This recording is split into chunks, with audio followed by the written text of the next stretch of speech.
In this video, I'm going to make jam using the cherries harvested from my garden. So we've just discovered that the cherries on the tree here are doing really well. Wow, there's quite a few to harvest. So I'm going to get to that, putting them in the bowl, and see how many we get.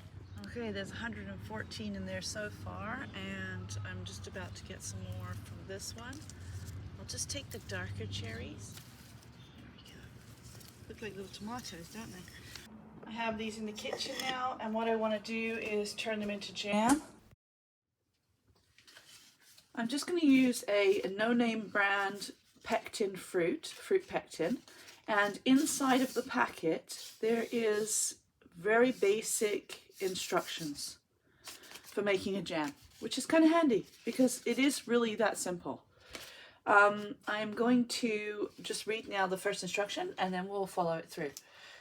Wash jars, lids and screw bands in hot soapy water and rinse. So I'll go do that now and I'll be back. While the jars are drying, let's talk about the ingredients. Okay, I had to do a little bit of math because I have less fruit than the recipe calls for. So I have 3 cups of fruit I've estimated without the seeds. Each cup of fruit is calling for 2/3 of a cup of sugar. And you can see it looks almost equal in amount here, but those do have the seeds in them. So 2/3 of a cup of sugar per cup of ready fruit, ready to be boiled. A couple of tablespoons of lemon juice, and for each 10 cups of fruit you use 1 packet of the pectin, which is 57 grams. So essentially you'll only need 30% of this for the entire mixture. There we go. I'm going to get those jars, and I chose to pull out 5 small jars for the recipe, so 5 jars this size, and I may not need all 5 of them, but it's good to have a couple extra just in case the mixture is more than you expected. I used to have one of those seed removers, but because these seeds are so large, it's quite easy to get those out. So I'll just do it like this. Okay, so I'm going to get this done, and I will pause the video while I'm doing that and then come back. I have removed the seeds from the cherries and given them a really good wash using a strainer, scrubbing off all the excess bits on them. Will hopefully be able to produce little cherry trees if I planted them. So I'm quite excited about that. I'm just going to let them dry out and keep them aside. So now I have all the cherries without the seeds in them, and these are ready to be boiled. I think what I am going to do though is pop them in the blender and blend them up first.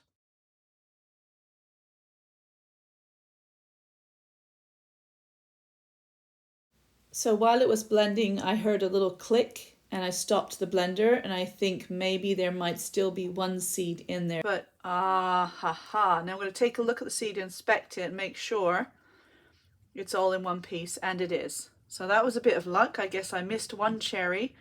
As soon as I heard the clicking in the blender, I turned it off. I'm just going to see if there is any more. Luckily, no more seeds. Now let's talk about the jars for a second. The jars are going to go into a pot of boiling water. I have the pot right here. I'm not sure if it can be seen in the picture here. And I have had this simmering for a while, a large pot, and then I have this little metal tray thing that will go in the bottom of that just to keep the glass jars off the bottom of the saucepan. So basically I would grab it like this, lower it down, rinse some hot water into it first, tip it out, and then slowly lower it down into the hot water. And let those simmer for a while I'm cooking this. I've made sure there's enough water in the pot right now to just cover the top of the jars. But when the jam is in them, obviously the middle of the jars will not get filled with water. They will have their own content. and that will make the water a little higher when you're lowering the jars in anyways. So if some of it simmers off while you're cooking, that's okay. Now I'm going to put the lids in. I can just grab those and pop them in just like that. There we go. And I'm having to bring the water back to a boil now because placing the jars in has cooled the water down just a tiny bit, and it will have to be brought back to a boil. Let's pop those in. Now to get them all sterilized or sanitized. It'll be super clean and perfect for storing.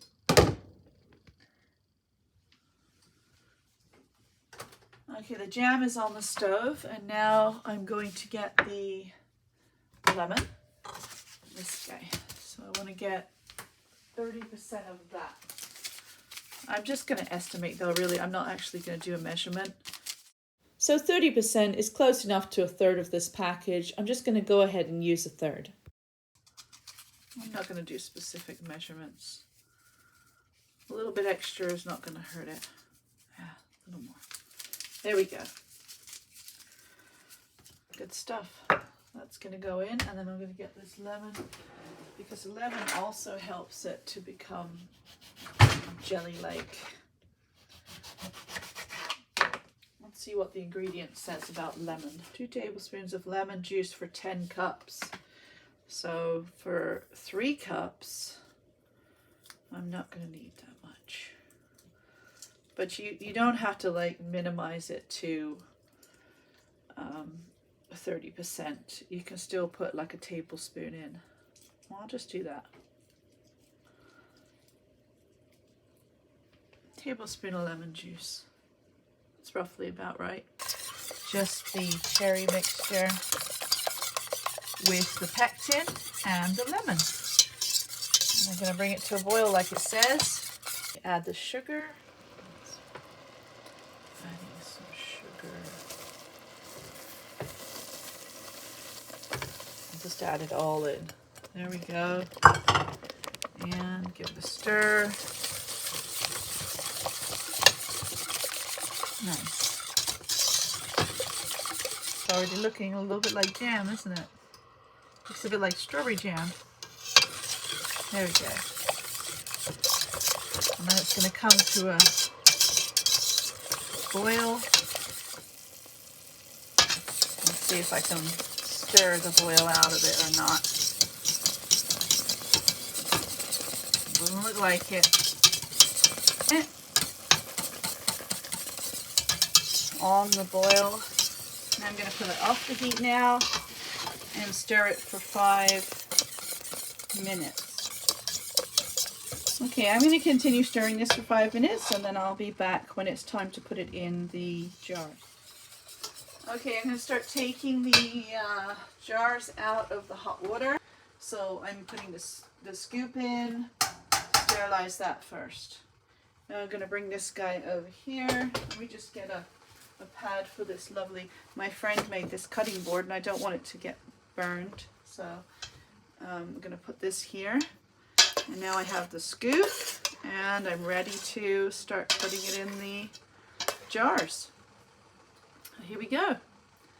Just want to do this really carefully. I don't want to get it all over those lids there. Here's the third one. Can't believe 120 cherries or so are now in these jars. Oh my goodness. I think my estimation was pretty good. So 3 cups of cherries makes 3 jars of jam. Look at that.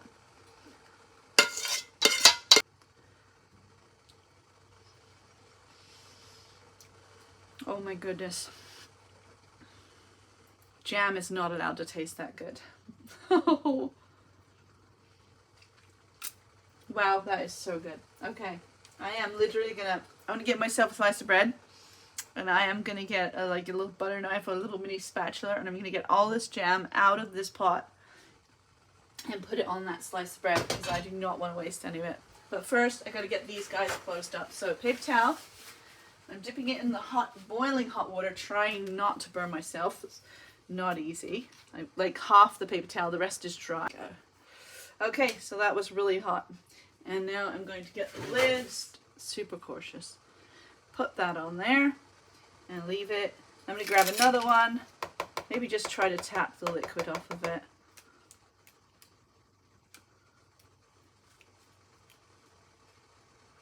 Because it is sterilized. And then pop that on there. And then I'll grab another one. See, I wiped the rim there because this rubber edge is going to want to seal to it. Okay, now we're going to put the rings on. Now when you put the ring on, it goes on like just to sort of fingertip tight. Hot. So now I'm going to take these and place them back into the boiling water. And what that's going to do is going to sterilize the outside of the jar, and I think the pressure pushes some of the air out of the jar as well. But I'm not 100% certain about that. I'm not an expert on it. I just make my own jam and enjoy it. And I'm learning as I go as well. So the jars are in the water simmering now. The recommended time for the water bath canning technique like this is 10 minutes. However, I like to give it 20 or even 30 minutes before removing them. I love these little spatulas. Honestly, they're so great. They get all the little bits that you can't get with a spoon or a fork out of things. Look at that. That's just beautiful.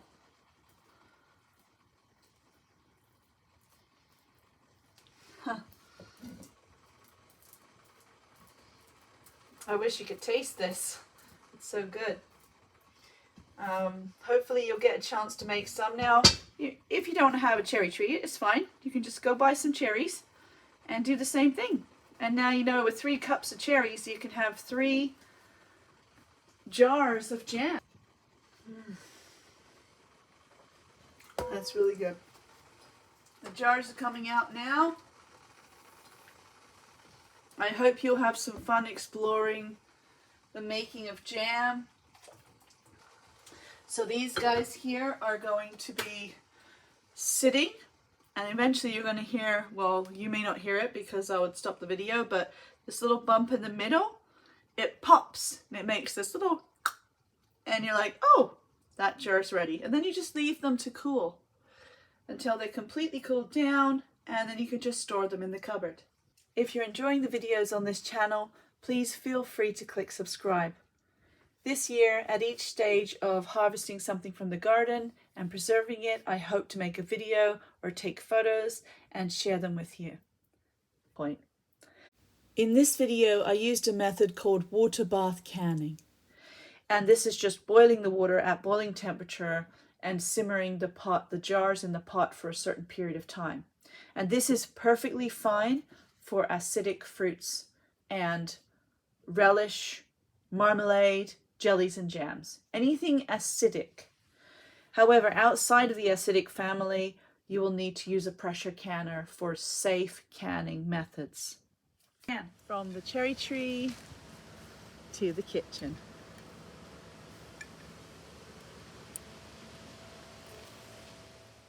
For more videos like this one, please go to the Sustainable Living at Home with Janine Liza playlist on the Art with Janine Liza YouTube channel.